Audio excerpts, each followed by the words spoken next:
So when someone says brain games, what do you usually think about? Yeah, that's right. I am Bernice Hunt, and I am a brain health specialist.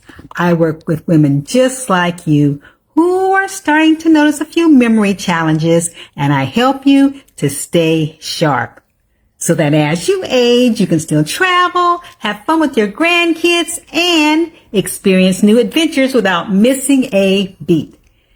As a teacher for over 30 years, I loved working with kids by doing games.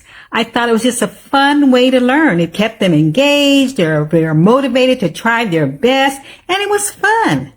And I still like to do that. I like to play with games. So did you catch my last video? The other day I did a video on exercising the brain, and I talked about the 5 types of exercise that our brain really benefits from. Now, when you think about brain games, most people think about crossword puzzles and jigsaw puzzles and all those kind of things, and they have their place, but exercising your whole body does a whole lot for your brain. So that's what we're going to be talking about today. We're going to focus specifically on one type of exercise called coordination exercises or coordination games. And you know, Dr. Amen says that that is his favorite type of brain exercise because it actually works everything. When you're doing ping pong, that's his favorite one, is ping pong or table tennis. He says when you're doing that, you are using your mind to problem solve and make decisions. You're using your muscles. You're using your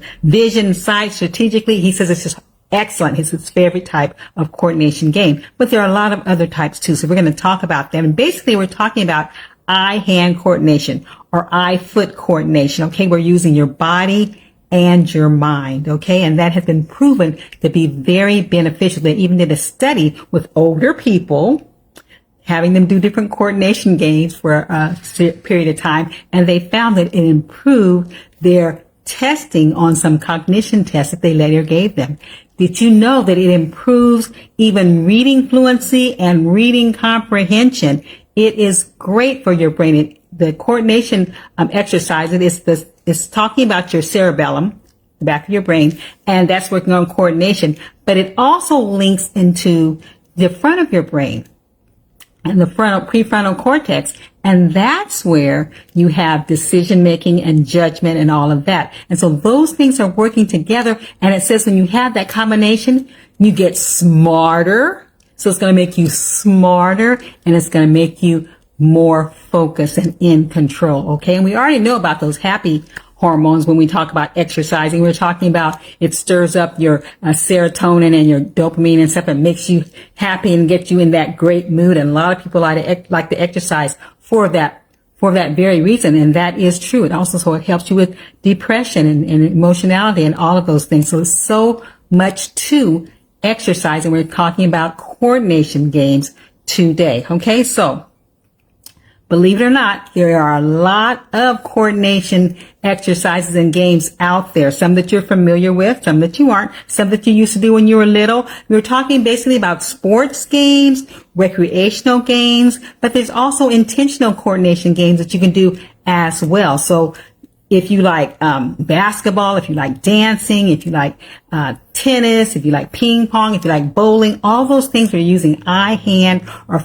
eye-foot coordination. Those are good. But if you're not the type of person that likes to do team sports or being in a group, that kind of thing, that's just not you, or you're not in a situation where you can do that.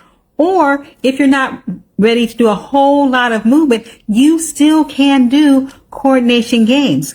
You can do target games like darts or horseshoes or something like that. You don't need a whole team or a whole group of people for that, you know, and you can do those kinds of games as well. And that is still getting the coordination with your eye and your hand or your foot or your eye and your foot situated with that. And it's just as good. It's going to increase your concentration. It's going to improve your memory, your focus. It's going to make you more agile, more flexible. It's going to give you more decision making. It's going to improve you in so many areas for whatever kind. One of the favorite ones I like to do is something that they call neurobics. And what neurobics is, it is doing a routine, a certain thing that you always do routinely, doing it a different way, focusing on a different sensory sense or something. So, for example, instead of walking forward, you walk backwards.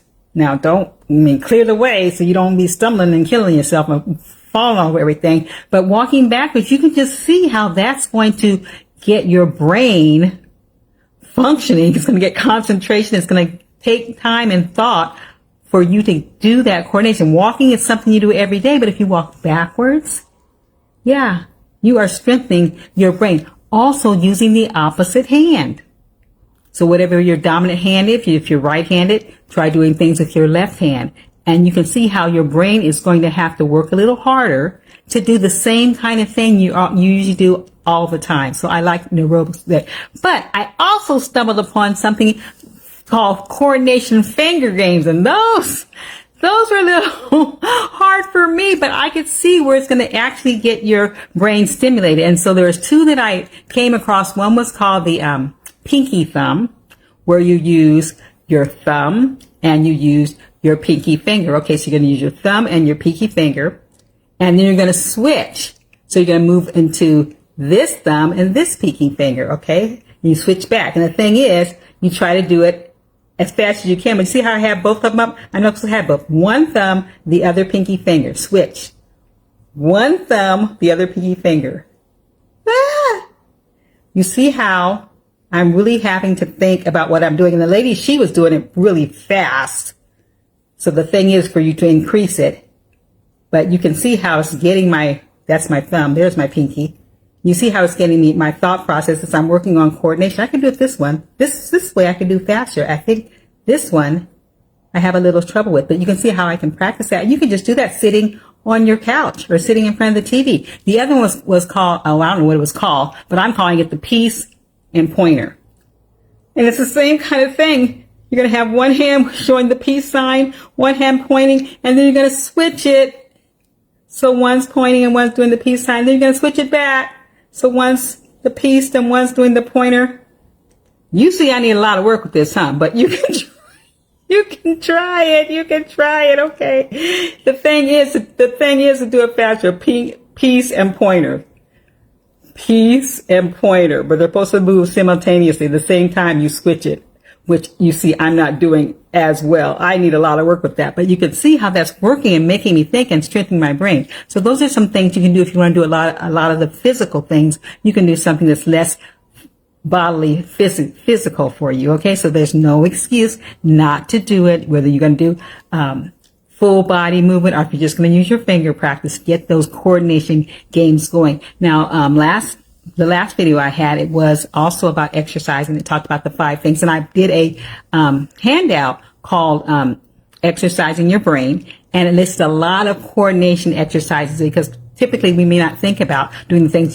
Dancing is one of them, especially if you're going to do a dance routine like line dancing or something. And there's YouTubes out there where you can click on and you can just go for it. My sister loves to do that kind of thing, but she's really, really good at it. But that's a coordination exercise. You can go croquet. Was the last time you got on the outside in the backyard with your grandkids or something and played that game? Yeah, fun. We call the beanbag toss.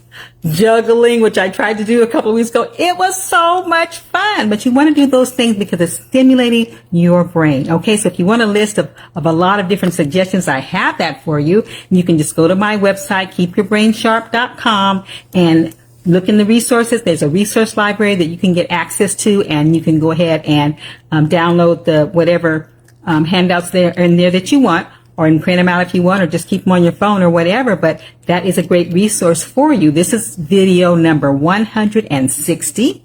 So you look for 160. I also did the same handout for 159. So it'll say 159 or I'll say 160 exercises for your brain, and get going. You need to be intentional with this thing, guys, because your brain's destiny is in your hands.